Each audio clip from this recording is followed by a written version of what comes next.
In this essay, we're going to be looking at Coming to America, an Eddie Murphy comedy from the 1980s. When I was growing up, this was playing all the time in the late 80s and early 90s. It's not as strong as some of his other comedy work, but I still think it's really, really well done. I'm going to give it a 7.5 out of 10. Highly recommended. The only proviso in watching this film is you really do need to be familiar with 80s culture, Black American culture, rap culture, and hip-hop music. Otherwise, a lot of the elements will not make sense, and the cultural references are not going to resonate as much as they should. A lot of the comedy is cultural clash comedy or fish out of water comedy. It's basically Eddie playing Akeem, an African prince who comes to America to find a bride who doesn't know his real identity because he wants the girl to fall in love for his, quote, inner qualities and not obviously his wealth and power. And it also co-stars Arsenio Hall. And I don't think Arsenio gets enough praise. He really does a good job playing off of Eddie. And it's really a duo, and it's how both of them are kind of totally out of their element in coming to America and seeing all these weird cultural norms and how they're so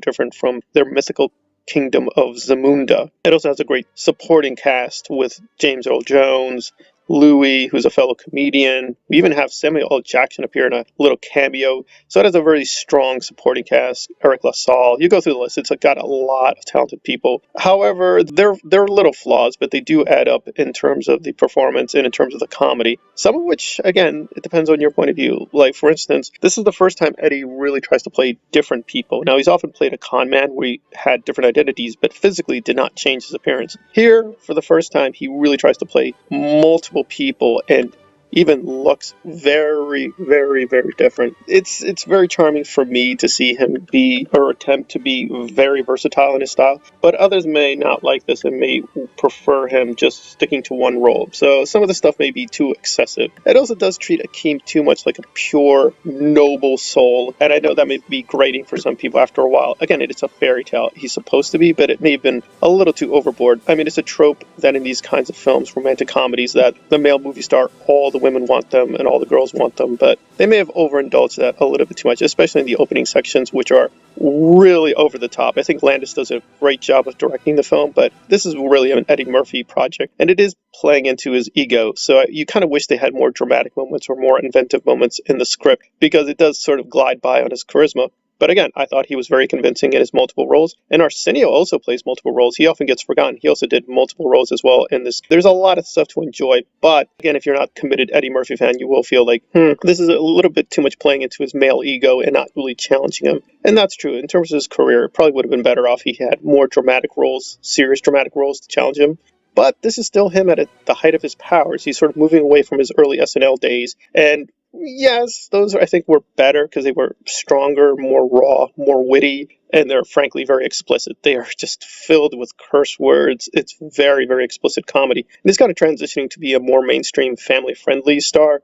I got that. I understand that. There's nothing wrong with being successful, but I do think he lost touch with some of his roots. But this is sort of a pivot point where he's moving into a much bigger world and trying to be this kind of global superstar. And this worked for the most part. So I enjoyed the cultural clash comedy. It works for the most part because I know the references and I know the culture very well. If you're not located near a McDonald's or don't know hip-hop music, a lot of the comedy won't make sense. For instance, a major theme here is Akeem works at a fast food restaurant, which is basically McDonald's. They call it McDowell's, and basically the owner has a kind of IP fight with McDonald's. So if you don't know fast food culture, you'll be like, I don't get it. What's so funny? And like when things happen in the fast food restaurant, the way Louis and him interact with customers or just try to get by through the day, it's sort of like, they have to do all these menial labor jobs. And you're like, I don't get it. What's so funny? Is it just him doing any work? It's like, it's a little deeper than that. Again, so it helps if you get a kind of refresher course on American political culture and the 1980s culture and Black culture. And obviously you just can't learn that in 2 seconds, but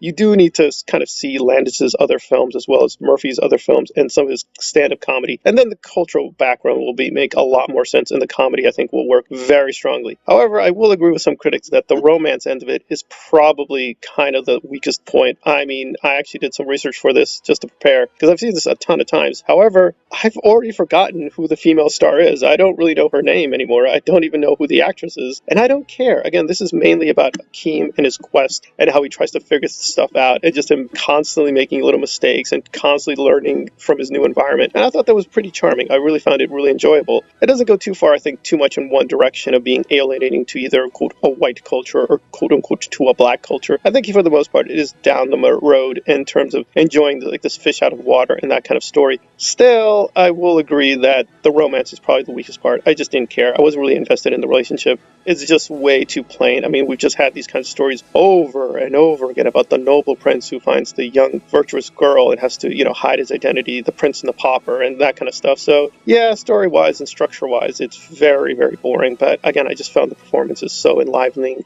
I don't care, really. But the romance, yeah, it's kind of like this hollow core. Probably would have been a better idea just to make that a subplot and make it a much more interesting major plot. But there you go. But I was never bored. This is a really engaging and fun film. But if you do want a kind of comedy of manners or romantic comedy that I think is sharper about these things, then I'd say look at something like Julia Stiles and Save the Last Dance. Now, I'm totally in love with Julia. She's a really lovely girl. But I would say that they did a better job with the kind of fish out of water comedy and the romance in that film by far than this one. This one, you really don't care who he ends up with. Really, at the end of the day, you just want him to be happy. So there is that big flaw that the romance and the romantic comedy is kind of like, it's kind of like arbitrary. It really doesn't matter. It's really just a setup for him to have all these jokes with her family. Again, I don't even remember her name, and I don't care. So, Coming to America, a very strong 1980s comedy. You will need to refresh yourself on certain elements, but once you do, wow, the payoff, I think, is really great. Not as strong as Trading Places, not as strong as Raw, his stand-up comedy, or even Distinguished Gentleman, which I think had more pathos and irony. And I like the supporting cast there a little bit stronger. So it is at times very self-indulgent. There's no doubt about that. But overall, I think a very strong performance by Eddie Murphy.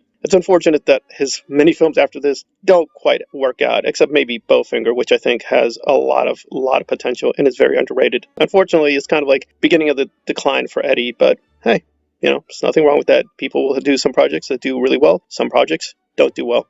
But this is one that I think does very well on most levels, except the romance and the romantic comedy. All right, thanks for listening.